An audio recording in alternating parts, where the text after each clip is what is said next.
आज 15 ऑगस्ट आमच्या देशाच्या आझादीचा 78वां वर्ष आहे. हे आझादी ती मी सगळे भारतीय आपले नागरिक भगिनी भाईला शुभेच्छा देतो. दुसरी गोष्टी आमचं कर्तव्य आहे की आमचे जे येणार जनरेशन जवान पोरी येतात हे लोकांना सगळ्यांना आपला देश कसा आझाद झाला, आपल्या देशामध्ये काय आपलं कसं झेललेलं आहे आणि कशी आझादी भेटली, आपला देशाचं काय संविधान आहे ते लोकांना आपण सांगायला पाहिजे आणि त्यांना सगळे आपलं दाखवायला पाहिजे की हे देश कसा आज़ाद झाला. अगर पूर्वजन हमारे आज़ादी के लिए बलिदान न देते थे, अगर लड़ाई न लड़ते थे तो इस देश को आज़ादी कैसे मिलती थी. लेकिन आज कुछ देश में ऐसा चल रहा है, ऐसा माहौल हो गया है कि कुछ मुट्ठी भर लोग ऐसा समझ रहे हैं कि आज़ादी उन्होंने दिलाई है, मगर ये आज़ादी इस भारत की सभी रहवासी यहाँ के हर प्रांत, हर देश के, हर जात के, चाहे वो गुजरात के हो या महाराष्ट्र के हो या उत्तर प्रदेश के हो, हिमाचल प्रदेश के हो, कर्नाटक के हो, मद्रास के हो, हिंदू हो, मुस्लिम हो, क्रिश्चियन हो, ईसाई हो, मराठा हो, सभी ने इस देश की आज़ादी में अपना बलिदान दिया और हमारा कर्तव्य बनता है कि हम अपनी आज़ादी को हमेशा कायम रखें. वरना जिस तरीके से आज इस देश के अंदर चल रहा है, 10 साल में तो ऐसा माहौल ही कुछ ऐसा हो गया है कि ऐसा मालूम पड़ता है कि कुछ लोग ही आज़ादी इस देश को दिलाया. ऐसा नहीं है. सबसे अच्छा संविधान है हमारा.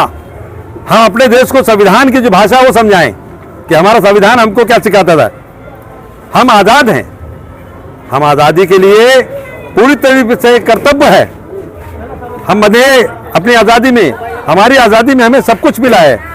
हर वर्ग का, हर रहवासी का इस पे बराबर का हक है. कोई किसी का कम, किसी का ज़्यादा नहीं है. सबको बराबर का हक दिया गया है. हमारे भीमराव अंबेडकर, हमारे लाला लजपत राय, राजेंद्र प्रसाद या जवाहरलाल नेहरू या जाकिर हुसैन या जो भी आज़ादी में हमारे लोगों ने लड़ाई लड़ी, इसलिए लड़ाई नहीं लड़ी कि हम लोग आपस में लड़े, बल्कि हम लोग आपस में अपनी ताकत को बढ़ाएं और इस संविधान को समझें. संविधान हमारा क्या कहता है? संविधान हमारा ये कहता है कि हम सब एक है और हम सब का हक बराबर है. किसी का कम, किसी का ज़्यादा नहीं है. दलित का हक बराबर क्यों किया है? दलित क्यों दिया गया? आरक्षण क्यों दिया गया? दलित को आरक्षण इसलिए दिया गया कि वो नीचे, दलित का मतलब होता है गरीब. दलित कोई जात नहीं होती कि दलित कोई नीचे ऊंची जात हो ना. दलित यानी गरीब होता है. गरीब हर जात में है.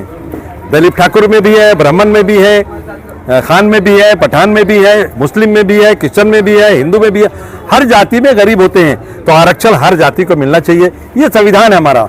लेकिन आज कुछ लोग आरक्षण के नाम पे उन्होंने अपना ही एक हक जमा के रखा कि हमें आरक्षण मिलना चाहिए. इसलिए इस देश का संविधान पे कभी कभी लोगों पे शक आता है कि तुमने संविधान का एक मजाक बना दिया. अगर हम लोग संविधान को पकड़ के चलेंगे तभी ये देश बराबर चलेगा. यही हमें कहना है. आज गोसावी जी हमारे साथ में आए. हम भी लोग सरकारी विभाग में बहुत साल निकाले. सरकारी विभाग का कर्तव्य बनता है.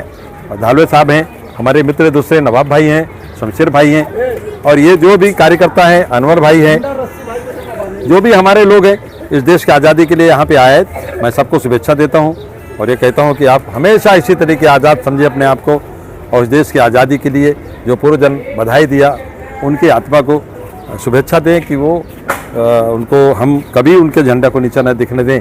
जय हिंद. मैं ये बोलना चाहता हूँ 15 अगस्त के मौके पे एक्चुअली तो वैसे पूरे देश का माहौल ख़राब है. मैं ये बोलना चाहता हूँ कि हम लोग जो है एकता से रहें, भाईचारगी से रहें. और जो आज देश में हिंदू मुस्लिम का जो ये परिचय किया जा रहा है, एक्चुअली देखा जाए तो हम लोग सब एक हैं. जो लोग मतलब लड़ाना चाहते हैं, हमको लड़ना नहीं चाहिए, हमको एकता से रहना चाहिए. क्योंकि मैं अपनी बात बताता हूँ, मैं जहाँ रहता था तो बाजू में मेरे बाजू में गैर मुस्लिम थे, लेकिन हम लोगों को कभी ऐसा लगा ही नहीं कि हम नाम नहीं आ रहा है कौन सी जाति के हैं. जब बड़े 15 साल के हुए तो पता चला हमारे ये धर्म है, हमारे धर्म, हम उनके घर में खाते थे, वो हमारे घर में खाते थे. लेकिन आज कुछ देश में ऐसे नेता आ गए हैं जो हमको लड़ाने की कोशिश कर रहे हैं. तो मैं ये मैसेज धारावी नहीं पूरे देश को देना चाहता हूँ कि हमको लड़ना नहीं है, एकता से रहना है. अगर अगर हम लड़ेंगे तो विकास नहीं। जैसे मिसाल के तौर पे एक घर में 2 भाई हैं, अगर वो दोनों लड़ जाए तो घर का विकास होगा क्या? हाँ, वो तो घर का विकास नहीं होगा। दोनों साथ में रहेंगे तो घर का विकास होगा और उनके कारोबार भी तेज होगा। इसी तरह हम लोग अगर हिंदू मुस्लिम के चक्कर में लड़ेंगे तो हमारे देश का विकास नहीं होगा, देश पीछे जाएगा। और हम लोग एक है। 15 अगस्त के मौके पे मैं यही आपको मतलब मैसेज देना चाहता हूँ कि सब लोग एकता से रहें। जय हिंद, जय महाराष्ट्र। Bharat Janpaksh news channel. इस वक्त मैं धारावी में हूँ और इस वक्त धारावी के जुलूस निकल रहा है, भारत मेरा महान है। देखिए किस तरह से भारत देश महान है और ये मुसलमान के बच्चे लोग स्कूल के किस तरह से देशभक्त कर रहे हैं। मतलब कहीं ना कहीं हिंदू और मुस्लिम भेदभाव नहीं है यहाँ पे।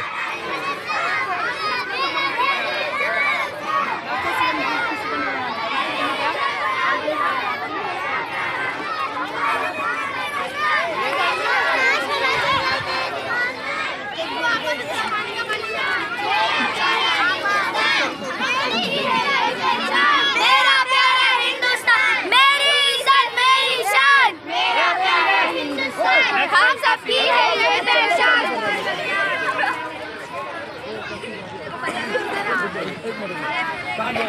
चलो चलो।